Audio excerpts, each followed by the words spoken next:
There are moments when football ceases to be a game of numbers and becomes a universal language of time, memory, and purpose. When the net bulged and the digital scoreboards, from giant stadium screens to smartphones trembling in the hands of millions of viewers scattered across distinct time zones, updated the figure to 972, Cristiano Ronaldo didn't just add another entry to his statistical biography. He consolidated, with the precision of a watchmaker and the lightness of someone who has danced with pressure for over 2 decades, that immortality is not a static destination, but a daily construction. 28 goals separate the Portuguese player from the symbolic milestone of 1,000 career goals, a distance that, a few seasons ago, was treated as an exercise in speculation or as a myth of passionate fans. Today, it pulses with the concrete reality of someone who transformed discipline, spatial intuition, and love for the craft into a trajectory that already transcends sport, geography, and the very notion of human limits. The 972nd goal is not a cold number on a spreadsheet. It is a collective sigh of relief, a contained cry of celebration, a powerful reminder that genius, when allied with resilience and tactical humility, knows no expiration date. It is the materialization of a life philosophy that preaches constancy over fleeting intensity, mental clarity over brute force, and silent dedication over media noise. It is living proof that art does not age, it merely changes its skin, adapts to the wind, and continues to dance even when the stage seems to shrink. The context preceding the play reveals much about the player's maturity and the evolution of modern football. In a match where the opponent organized in low lines, seeking to close central corridors with defensive compactness and coordinated pressure on ball outlet, space seemed non-existent. Contemporary teams study Cristiano with algorithmic obsession. They map his body turns, anticipate his filtered passes, block his preferred passing lanes, try to isolate his influence in the final third through double-teaming and staggered coverages. And yet, he finds the gap. He received the pass in transition, apparently without clear options, with 2 markers closing passing angles and the opposing defense retreated in a compact block. But Cristiano doesn't play only with his feet. He plays with his mind, with muscle memory, with the peripheral reading of someone who has already lived through thousands of identical situations and knows, before the ball even arrives, what the next movement will be. He adjusted his body with impressive economy, eliminated the first marker with a dry first-time touch, shifted his center of gravity to attract the second defender and, in a time interval that barely exceeds 2 seconds, released the finish with his right foot. The ball described a precise trajectory, close to the grass, bypassing the goalkeeper's stretch and finding the lower angle with surgical exactness. There was no overwhelming force, nor athletic desperation. There was reading, calm, and that almost supernatural intuition that separates the good from the eternal. The stadium exploded in a sound wave that seemed to shake the structures, but Cristiano maintained his characteristic composure. A brief smile, a look at the teammates who ran in his direction, and the silent recognition that another step had been taken on the ladder leading to the millennium. This emotional restraint is not coldness, it is wisdom. It is the understanding that fleeting euphoria does not build legacy, but daily consistency does. Technically, the 972nd goal is a masterclass in cerebral football. It demonstrates how the player's tactical evolution has accompanied the evolution of the sport itself. In the early years of his career, Cristiano depended on explosive accelerations, on consecutive dribbles, on changes of pace that destabilized individual defenses. Today, at 41 years old, he compensates for the natural loss of speed with impeccable positioning, with reading anticipation, with the ability to manipulate defensive lines without needing to run unnecessarily. He understands that space is not created only with legs, but with intelligence.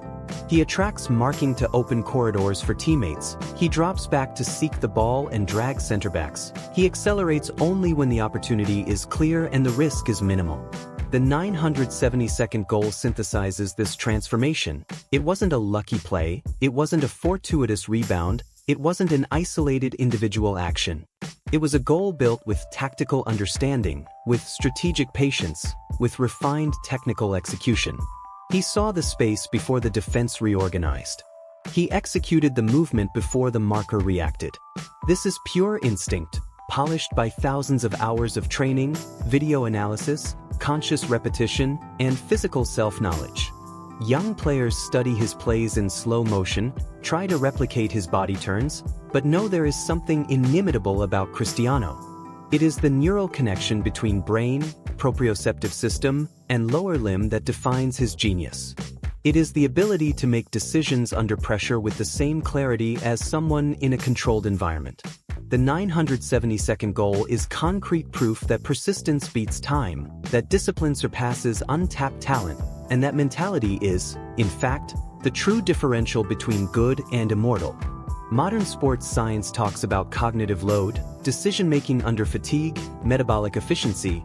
Cristiano embodies all these concepts not as theory, but as lived practice, as internalized body language, as second nature. He doesn't fight against the clock, he has tamed it. What makes the 972nd goal truly extraordinary goes far beyond technical execution. It is deeply rooted in the historical and emotional context that surrounds it. Cristiano is no longer at the epicenter of European football, where he spent most of his career forging legends for Manchester United, Real Madrid, and Juventus.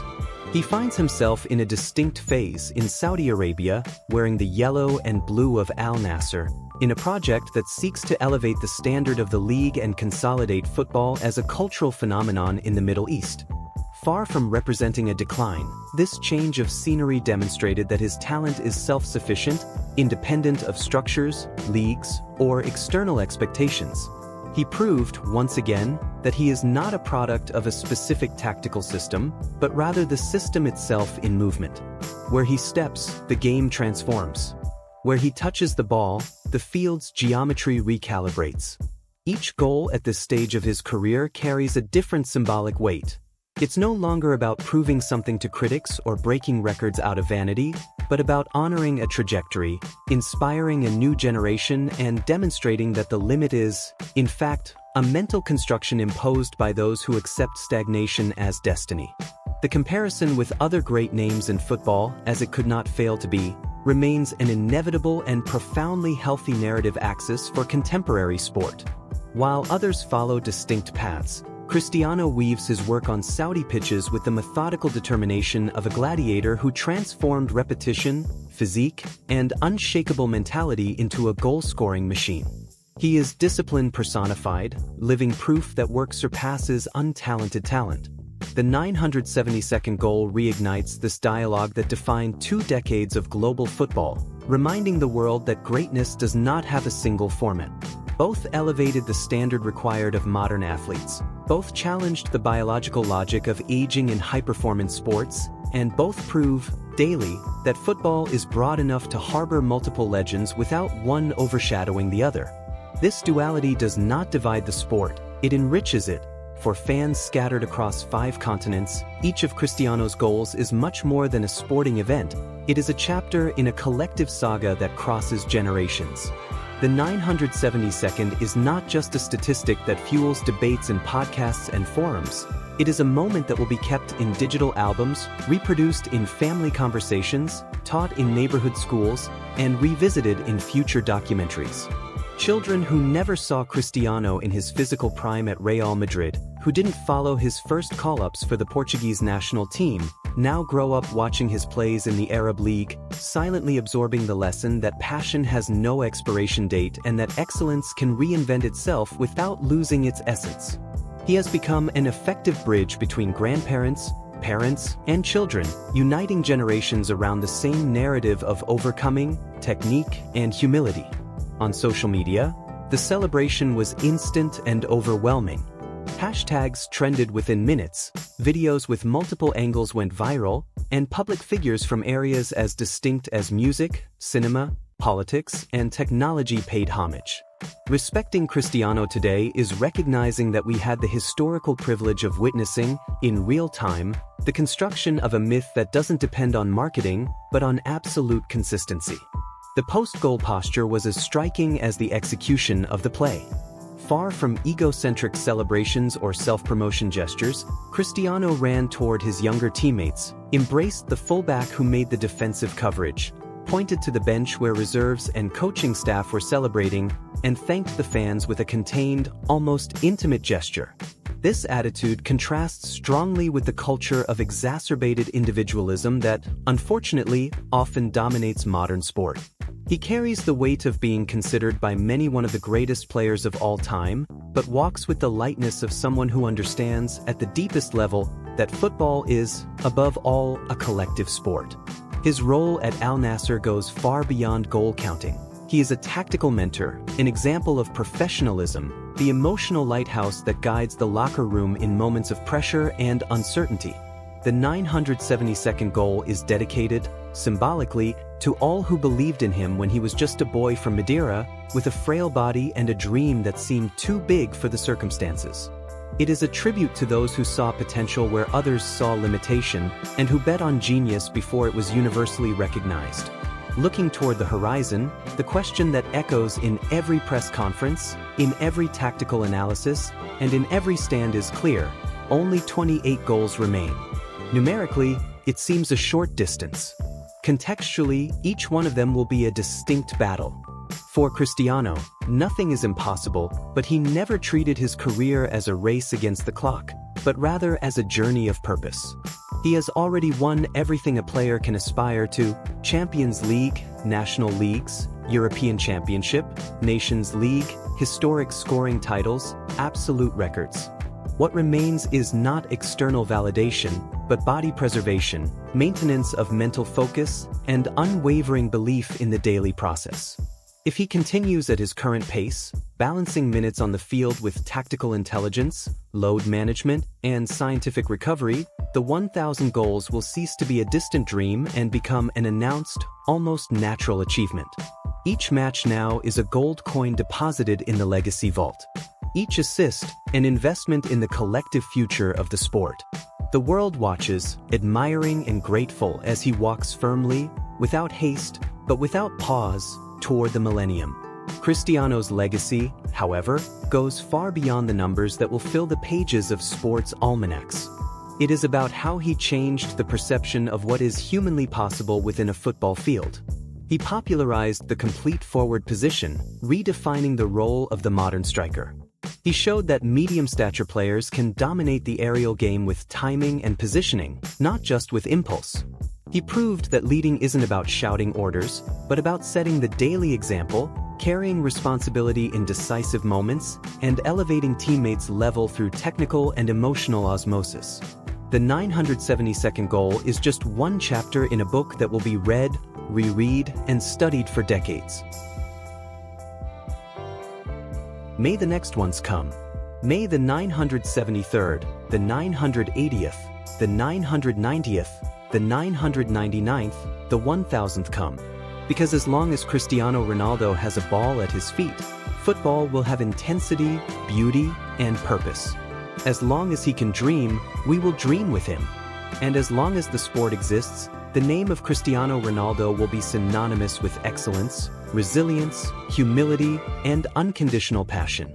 Thank you, CR7, for another historic moment. The world is smaller, more connected, and more inspiring with you in it.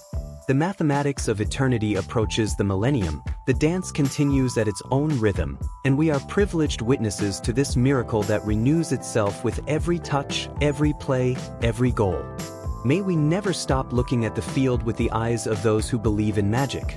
May we never forget that football, in the end, is made of people, of choices, of sweat, and of dreams that refuse to die. And that, when the final whistle blows, years or decades from now, we can say, I saw it. I was there. I felt it. And that, in itself, was already worth it. May the 972nd not be a point of arrival, but a lighthouse. May it illuminate the steps of those who still run after a ball with their hearts in their hands. May it remind the young that technique is learned, but soul is cultivated. May it echo in locker rooms, in neighborhood schools, in packed stadiums, and on silent balconies as an eternal whisper. Continue. Believe. Play. Because football, in the end, is that. And Cristiano, with his unshakable determination and his eloquent posture, has taught us that eternity is not conquered with shouts, but with touches that remain engraved on the skin of time.